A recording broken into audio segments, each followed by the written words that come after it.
Hi friends, আমি নতুন কি কিনেছি তোমাদের চলো দেখাবো। আমার স্টাডি টেবিল, দুটো নীল কালারের পেন,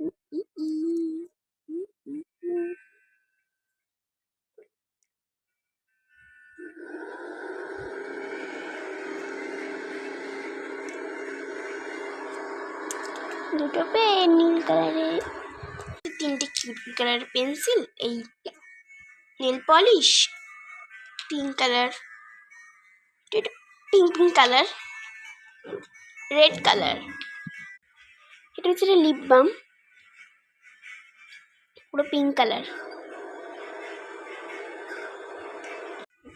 আরও কিনেছি, পরে দেখাবো।